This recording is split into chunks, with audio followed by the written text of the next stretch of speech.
चलिए दोस्तों स्टार्ट करते हैं, लेकिन उससे पहले प्लीज़ मेरे चैनल को सब्सक्राइब करना बिल्कुल ना भूलें और सब्सक्राइब ज़रूर करें। स्टोरी आगे और भी इंटरेस्टिंग होने वाली है, तो मेरे साथ बने रहें। और भी इंटरेस्टिंग स्टोरियाँ मैं लेके आऊँगी, लेकिन पहले प्लीज़ ये कंप्लीट हो जाए तो मैं दूसरी स्टोरी लेके आती हूँ। तो प्लीज़ सब्सक्राइब करना बिल्कुल ना भूलिए। चलिए स्टार्ट करते हैं। चैप्टर 39। हर्षित पानी पीने के बाद अपनी उंगलियों को वापस से क्रॉस करते हुए धीरे से बोलता है, अब ये कौन सी बात हुई कि आराम से खाओ। जब इंसान को भूख लगेगी तो वो जल्दबाजी में ही खाएगा ना। इतना बोलकर हर्षित अपनी नीली आंखों से टुकुर टुकुर देखने लगता है। विद्युत अपना ब्रेकफास्ट करते हुए बोलता है, सुनाई दे रहा है? हाँ, तो सुनने के लिए ही बोल रहा हूँ। हर्षित की बात सुनकर विद्युत अपनी नज़र उठाकर उसकी तरफ देखता है तो हर्षित जल्दी से अपना ब्रेकफास्ट करने लगता है। विद्युत हर्षित के कान के करीब जाकर बोलता है, मैं देख रहा हूँ तुम कुछ ज़्यादा ही बोल रहे हो जान। उसकी बात पर हर्षित जल्दी से उससे दूर होते हुए बोलता है, मुझे पता है, मुझे सारी लाइफ आपके साथ ही रहना है, तो बोलना तो पड़ेगा ना। विद्युत उसके कानों में गर्म सांसें छोड़ते हुए बोलता है, चलो तुमने ये बात मान तो ली कि तुम्हें पूरी लाइफ मेरे साथ ही रहना होगा। विद्युत की बात पर हर्षित आगे कुछ ना बोलते हुए अपना ब्रेकफास्ट करने लगता है। ब्रेकफास्ट करने के बाद विद्युत हर्षित की तरफ देखते हुए बोलता है, तुम्हें घूमने जाना था ना, चलो चलते हैं। फिर इतना बोलकर विद्युत अपने कोट को ठीक करते हुए चेयर से उठकर खड़ा हो जाता। हर्षित जिसके मुंह में अभी भी सैंडविच का एक बाइट भरा हुआ था, उसको खाने के बाद बोलता, पहले तो आप गए नहीं, अब अचानक से क्या हो गया? तभी विद्युत कहता है, मैं अभी रेडी हूँ ना, तो चलो बाहर मिलो, मैं जा रहा हूँ, तुम आओ। वेद हर्षित की तरफ देखते हुए बोलता है, कल जो तुमने हरकत की है वो हरकत दोबारा मैं बर्दाश्त नहीं करूँगा। हर्षित वेद की बात सुनकर हर्षित को कल की बात याद आ जाती है, जिससे हर्षित की आंखें नम हो जाती है। वेद हर्षित की तरफ देखते हुए बोलता है, चलो चलते हैं। इतना बोलकर वो हर्षित के हाथ को पकड़ते हुए लिविंग एरिया में आकर बाहर की तरफ चले जाते हैं। कुछ देर में हर्षित विद्युत कार में बैठे हुए थे। उनके जस्ट पीछे वेद, ईशान और अक्षय की कार आ रही थी। हर्षित अपनी नीली आंखों से मुंबई के नज़ारे को देख रहा था। फिर वो अपनी तिरछी नज़रों से विद्युत की तरफ देखता है, जिसका सारा फोकस अपने लैपटॉप में था। विद्युत को बिजी देखकर हर्षित मुंह बनाते हुए बोलता है, अगर आपको काम ही करना था तो आप मुझे यहाँ लेकर ही क्यों आए? विद्युत हर्षित की तरफ देखते हुए बोलता है, हम जहाँ जा रहे हैं वहाँ जाने का वेट करो जान। विद्युत की बातें हर्षित बिना जवाब दिए बाहर की तरफ देखने लगता है। तभी उसकी नज़र रोड साइड लगे हुए स्टॉल पर जाती है, जिसे देखकर उसकी आंखों में चमक आ जाती है। हर्षित विद्युत के हाथ को पकड़कर हिलाते हुए बोलता है, कार रोकवाइए। हर्षित विद्युत को इसीलिए बोल रहा था क्योंकि उसे अच्छे से पता था उसके कहने पर तो ये कार नहीं रुकने वाली। विद्युत आज बिना कोई सवाल किए ड्राइवर को इशारा कर देता है तो ड्राइवर कार रोक देता है। हर्षित जल्दी से कार का डोर ओपन करते हुए कार से नीचे उतर जाता है। हर्षित को ऐसे उतरता देखकर विद्युत भी उसके पीछे उतर जाता है। हर्षित बिना विद्युत पर ध्यान दिए उस स्टॉल की तरफ बढ़ने लगता है। तभी विद्युत की नज़रें हर्षित की तरफ आ रही कार पर जाती है। अचानक उसकी दिल की धड़कनें बढ़ जाती है। विद्युत जल्दी से जाकर हर्षित के हाथ को पकड़कर अपनी तरफ खींच लेता है। वो कार हल्की सी हर्षित को छू कर गुजर जाती है। हर्षित सहम कर विद्युत को गले लगा लेता है। विद्युत हर्षित के सिर को सहलाते हुए सर्द आवाज में बोलता है, तुम ठीक तो हो? कहीं लगी तो नहीं तुम्हें? ये क्या हरकत थी? किसी दिन मेरी जान लेकर मानोगे जो खुद की जान को बार बार रिस्क में डालते रहते हो। हर्षित विद्युत की तरफ देखते हुए बोलता है, सॉरी मैंने देखा नहीं, तुम कार से क्यों उतरे? विद्युत की बात सुनकर हर्षित उस स्टॉल की तरफ इशारा करते हुए बोलता है, मुझे वो खाना है।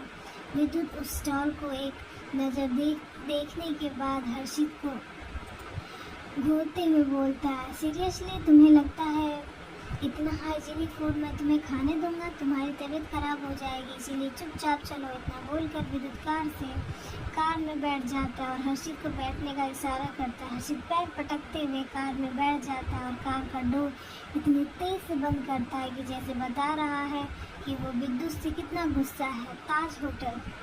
विद्युत, हर्षित, वेद, अक्षय, ईशान, विक्रांत सभी होटल के प्राइवेट एरिया में बैठे हुए थे। वहीं हर्षित अभी भी अपनी नीली आंखों में नाराजगी लिए विद्युत को देख रहा था। विद्युत कटलेट कटलेट कटलेट खाते हुए बोलता है, अभी तो फ़िलहाल खाने पर फोकस रखो, बाद में मुझ पे फोकस करना। हर्षित स्पून को प्लेट में घुमाते हुए बोलता है, आपने घूमने की बात की थी, मुझे वहाँ पर वो खाने नहीं दिया और यहाँ पर लाकर ये खाने खिला रहे हैं जिसमें कोई टेस्ट ही नहीं है। इतना बोलकर हर्षित अपना मुंह फेर लेता है। विद्युत हर्षित की तरफ देखता है जिसके छोटे गाल गुस्से होने की वजह से फूल गए थे, जिसे देखकर विद्युत बोलता है, वहाँ का खाना तुम्हारी हेल्थ के लिए अच्छा नहीं था। हर्षित, अच्छा बताओ कहाँ जाना है तुम्हें? विद्युत की बात सुनकर हर्षित, जो कुछ देर पहले गुस्सा था, वो जल्दी से विद्युत की तरफ देखते हुए अपनी आंखों में चमक लिए बोलता है, सावन फुहार वाटर पार्क, मुझे वहाँ पर फुल फन करना है, वो बहुत ही अच्छा वाटर पार्क है, प्लीज़ मुझे वहाँ ले चलिए। इतना बोलकर हर्षित अपनी नीली आंखों से टुकुर टुकुर विद्युत को देखने लगता है। विद्युत अपने फ़ोन में टाइम देखते हुए बोलता है, आज मुझे यहाँ की ब्रांच देखनी है, इसीलिए आज पॉसिबल नहीं है, हम किसी और दिन चलेंगे। पर आपने तो कहा था हम आज चलेंगे, तो फिर आप मुझे कब लेकर जाएंगे? हर्षित वापस से गुस्सा होते हुए बोलता है। हर्षित की बात पर विद्युत बोलता है, इसमें कोई बड़ी बात नहीं है, मैं तुम्हें बहुत ही जल्द वहाँ ले जाऊँगा। हर्षित जिद करते हुए बोलता है, नहीं अभी चलिए, आपने अभी मुझसे कहा था कि आप मुझे कहीं भी लेकर जाएंगे, आप अपनी बात से इतनी जल्दी नहीं पलट सकते, ये लड़का कुछ ज़्यादा नहीं बोलने लगा है। इतना सोचते हुए विद्युत हर्षित को अपने ब्राउन आइज से घूरता है, तो हर्षित डरते हुए चुपचाप खाना खाने लगता है। वो विद्युत के सामने चाहे जितना भी बोले, पर उसके देखने से ही वो डर जाया करता है। हर्षित चुपचाप मुंह फुलाकर बैठा हुआ था, वहीं विक्रांत अपने मुंह में भरे हुए खाने को निगलते हुए हैरानी भरी नज़रों से विद्युत की तरफ देख रहा था। विद्युत अपनी बात बार बार किसी को एक्सप्लेन नहीं करता, जिस वजह से वो उसके लिए ये किसी अजूबे से कम नहीं था। विद्युत चेयर से खड़ा होते हुए बोलता है, लेट्स गो। इतना बोलकर विद्युत हर्षित के हाथ को पकड़ते हुए ऊपर फ्लोर की तरफ चला जाता है, जहाँ पर शॉपिंग मॉल बना हुआ था। थोड़ी देर में वेद ईशान हर्षित के साथ शर्ट देख रहे थे, वहीं हर्षित को इसमें बिल्कुल भी इंटरेस्ट नहीं था, जिस वजह से वो चुपचाप वहाँ खड़ा था। तभी उसके कानों में दो लड़कियों की आवाज़ आती है। हर्षित अपना सिर घुमाकर देखता है जहाँ पर दो लड़कियाँ विद्युत को देख रही थी। फिर वो विद्युत की तरफ देखता है जिसका सारा फोकस अपने फ़ोन पर था। हर्षित उन लड़कियों के नज़दीक जाकर खड़ा हो जाता है। उनमें से पहली वाली लड़की बोलती है, यार देख, ये सच में विद्युत कर्क है ना यार, इतना तो ये मैगजीन में भी हॉट नहीं लगता जितना रियल लाइफ में लग रहा है। उस लड़की की बात सुनकर उसकी दोस्त सलोनी बोलती है, सही कहा यार, इसकी पर्सनैलिटी ही ऐसी है कि हर एक लड़की इस पर फिदा है, काश ये कुछ समय के लिए मेरा हो जाए। हर्षित एक शरारती मुस्कान के साथ बोलता है, अब आएगा मज़ा, बहुत परेशान किया है ना आपने मुझे। वहीं विद्युत को भी उन लड़कियों की बातें सुनाई दे रही थी, पर वो कुछ रिएक्ट नहीं करता, जैसे उसके लिए ये कोई नई बात नहीं थी। हर्षित विद्युत की तरफ देखता है जो अभी उसे नहीं देख रहा था। हर्षित जल्दी से फुदकते हुए उन दोनों के पास चला जाता है जो अभी भी विद्युत को निहार रही थी। हर्षित उनमें से एक लड़की के कंधे पर धीरे से टैप करता है, जिस वजह से वो लड़की घूमकर हर्षित की तरफ देखते हुए बोलती है, व्हाट हैपेंड? हर्षित जल्दी से विद्युत की तरफ देखते हुए बोलता है, क्या वो आपको अच्छे लगते हैं? वहीं सोनाली अपनी आईब्रो मुस्कुराते हुए बोलती, हाँ, पर तुम क्यों ये क्वेश्चन पूछ रहे हो? हर्षित उस लड़की का हाथ पकड़कर मुस्कुराते हुए बोलता है, क्या आपको उनसे बात करनी है? हर्षित की बात पर वो सोनाली भी हैरानी से विद्युत की तरफ देखते हुए बोलती है, तुम तो ऐसे बोल रहे हो जैसे तुम उसके कुछ लगते हो। जहाँ तक पूरी एशिया को पता है, विद्युत कर्क लड़कियों से कोसों दूर रहता है और तुम तो फिर भी लड़के हो, इसीलिए इम्पॉसिबल, ऐसा नहीं हो सकता। हर्षित उसकी तरफ देखते हुए बोलता, अरे वो बहुत अच्छे हैं, आप उनके साथ जो भी करेंगी वो कुछ नहीं बोलेंगे। अब हर्षित को कौन बताए, विद्युत सिर्फ उसके लिए ही स्वीट है, बाकी लोगों के लिए तो वो आज भी वही डेविल विद्युत कर्क है। वो अपनी अपनी उदास भरी आवाज़ में बोलता है, तुम तो ऐसे बोल रहे हो जैसे वो लोगों के साथ वन नाइट स्टैंड करते हैं जो हमारे साथ भी करेंगे। हर्षित आंखें बड़ी करते हुए बोलता है, क्या? सोनाली हर्षित के हाथ को पकड़ते हुए बोलती है, अरे वो सब छोड़ो, क्या सच में वो वन नाइट स्टैंड करते हैं? उन्होंने तुमसे बात की थी, मैंने देखा था, इसीलिए तुम्हें पता होगा। बताओ प्लीज़, जितना भी पेमेंट होगा मैं करूँगी। उन दोनों की ऐसी बातें सुनकर हर्षित हैरान होकर अपने मन में बोलता है, छी छी, ये कितनी गंदी हैं, अगर डेविल को पता चला तो वो पक्का इन्हें मार देंगे। हर्षित को खोया हुआ देखकर सोनाली उसके कंधे को हिलाते हुए बोलती है, कहाँ खो गए वो लोग भी कुछ? सोनाली के हिलाने पर हर्षित होश में आते हुए बोलता है, हाँ हाँ हाँ। सोनाली इसका गलत मतलब, सोनाली हाँ हाँ का मतलब गलत समझ लेती है। उसको लगता है हर्षित हाँ बोल रहा है, पर हर्षित का वो मीनिंग नहीं था। सोनाली अपनी चमकती आंखों से हर्षित की तरफ देखते हुए बोलती है, सच में ऐसा है क्या? मैं अभी उनसे वन नाइट स्टैंड की पेमेंट पूछ कर आती हूँ। इतना बोलकर सोनाली वहाँ से विद्युत की तरफ बढ़ जाती है। वहीं हर्षित को तो उसकी बातें सुनकर चक्कर आ रहे थे। हर्षित जल्दी से उन लड़कियों के पीछे जाते हुए खुद बोलता है, प्लीज़ रुक जाओ, ऐसा मत करो। इतना बोलकर हर्षित विद्युत की तरफ देखता है।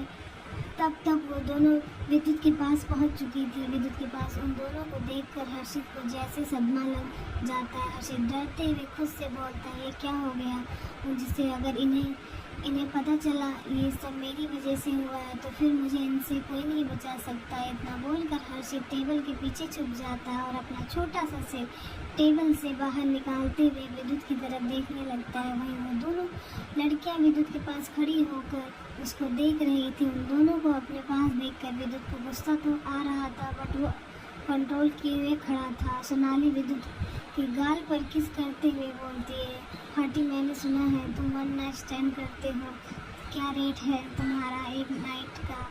उसकी दोगुनी पेमेंट दूंगी मैं। विक्रांत अपनी घबराई हुई नज़रों से सोनाली की तरफ देखने लगता है। वहीं ईशान उसको देखते हुए मन में खुद से बोलता है, मैंने देखा ये सब तुमने किया है छोटे खरगोश। अगर ये बात विद्युत को पता चली तो पता नहीं वो तुम्हारे साथ क्या करेगा। वहीं सोनाली की बात सुनकर विद्युत का चेहरा काला पड़ जाता है।